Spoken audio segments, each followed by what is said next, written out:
welcome to Fireside Chat.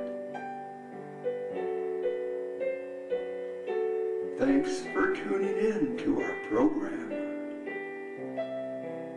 Please continue to join us as we will be having a lot of interesting topics and discussions.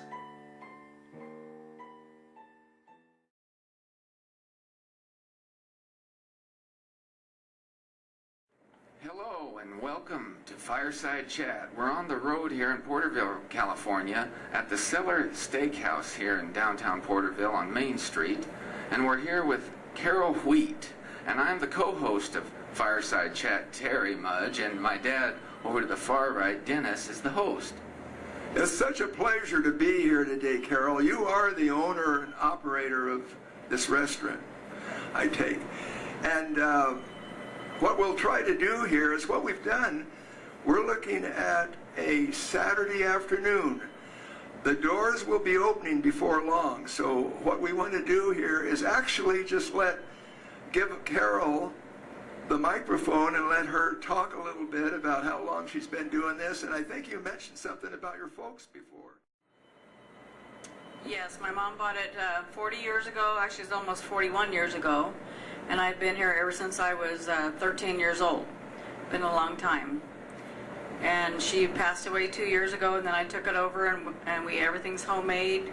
We have steak, chicken, lobster, shrimp, pizzas, hamburgers, all kinds of good food. You still got really good T-bones? Oh, yes. All right. We have T-bones, ribs, prime rib, halibut, shrimp. And what is your address here on Main Street? 244 North Main Street. And your store hours and days of operation? Monday through Thursday we're open at 11 and we close at 9, and then Friday and Saturday Friday we open at 11 and we close at 10, and then Saturday we open at 4 and we close at 10.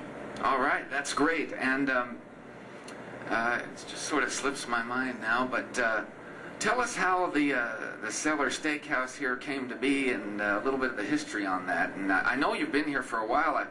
I used to come here years ago with some good friends of mine, and years ago when I was in a different relationship and all. But anyhow, tell us a little bit about the history of the Cellar Steakhouse here. Well, like I said, my mom bought it 41 years ago, and she actually had the pig pen before she came here, and all her recipes are homemade, and we follow her own recipes. And she loved to cook. She loved all the kids that came in here, the family, everybody loved her, and she was a great woman. And we have just followed her. 41 years ago, you say. Now, you talked about this other place, and it's called the Pig Pen. She bought the Pig Pen when we first came here to Porterville. Okay, where was that located at? That was on the corner of Main Street and Olive. And I imagine they had a variety of different dishes there. Oh yeah, she like I said, everything was homemade. She had chicken pot pie, homemade chicken soup, cream of chicken soup, cream of broccoli soup. I just couldn't even imagine tell you how many. What was your mom's name? Emma Jean. Emma Jean. Very good. Everybody knew her as Emma. Uh-huh. Well, that's a good deal. It's always nice to be on a first-name basis with people. If you're friends, you can get away with that. This always been a family business? It would be family owned and operated, Yes. starting back with your mom 41 years ago. Now, it wasn't that long ago when the wife and I, Susan's her name, we sat right there where we have the equipment set up, and we had one of those T-bone steaks. And what I did, I brought in my other camera, which is good for snapshots. And I put that up on Facebook, and my gosh, everybody was drooling over that. They said, that sure looks good. Oh, really? Honestly, it's well, a picture's worth 1,000 words. Mm-hmm. If you've ever heard that before. Anyway, this is the place. And it wasn't that long ago, son, seems like we were in town for another reason. Yes, we come to town here to Porterville for multiple reasons, but something I heard a while back, I wonder if it's still true. They say there's a different cook who works down there and up here. Is it the same cook, or what? I heard that one No. cooks better in one place than the other. Maybe it was a joke. Someone was pulling my leg. Well, we have two kitchens. We have one downstairs, one upstairs. But I mean, some people say they like it better downstairs, and some people don't want to go downstairs. It's just up to them. I mean, Well, I guess the cellar, the true it? cellar is down there. right, exactly. And then, what's the story with that? Did it expand and then? Well, the history of the cellar downstairs was, the story I've been told is, before it came a steakhouse, it was a 2-lane bowling alley. And people would go downstairs and do the bowling out of high school. And before that, it was a produce stand before it had cement floors, because it was cold down there. And it was in the early 1900s, like 1907. So Oh. it's been here a very, very long time. Very interesting. And then when you got your mom got the restaurant and everything, did it expand and then the cellar got an upstairs level to it? Right. When she first bought the cellar, it was just downstairs, and they would be lined up the back stairs for dinner. And we would be open till like 11 o'clock, 11:30 for people eating dinner. Very interesting. I'm going to hand the mic over to my dad there. Well, thank you, thank you. You know, I can't help but notice what's behind us right here.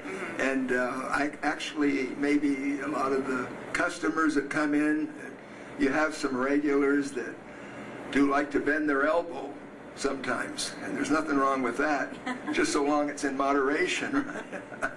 But anyway, it looks like you're well equipped. You've got anything you can imagine, whatever the customer orders, right?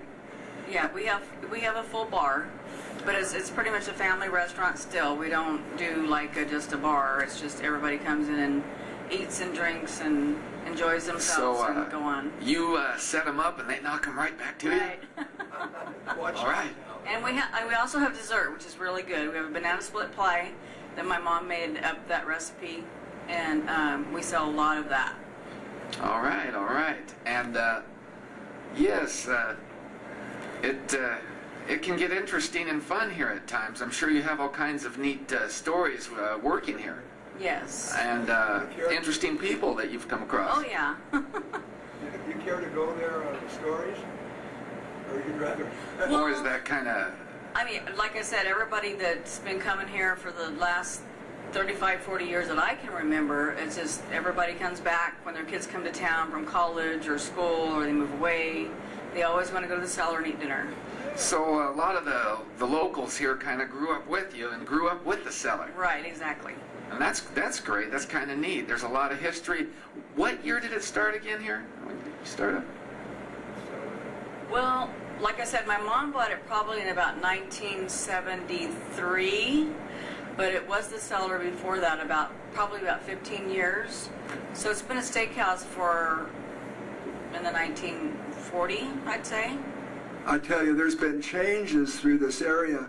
I grew up in Lindsay. I graduated from LHS back in 1961, and I do see that the area changes. Excuse me. The area does change, especially Lindsay, where I used to live. Why don't we do this? And actually, this is so interesting. Let's keep it going. And we went for this one to say, we're glad that you all tuned in this time to the Fireside Chat, and it's our pleasure to have as a guest on our show, Miss Carol Wheat.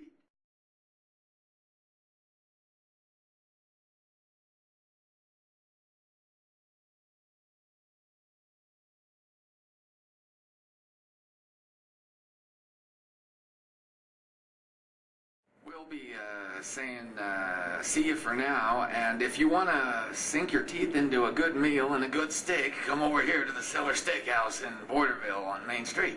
If you need to wet your whistle while you're at it, they've got the stuff right back of us here.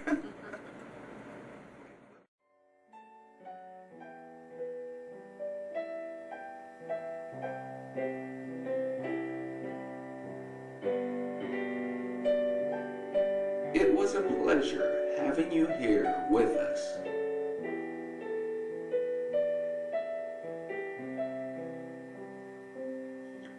And just as a reminder, please check in next Saturday for a brand new show.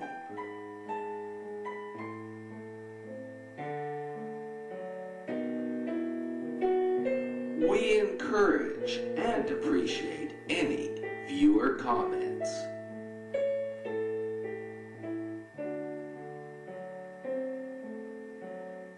Remember, this is the Fireside Chat.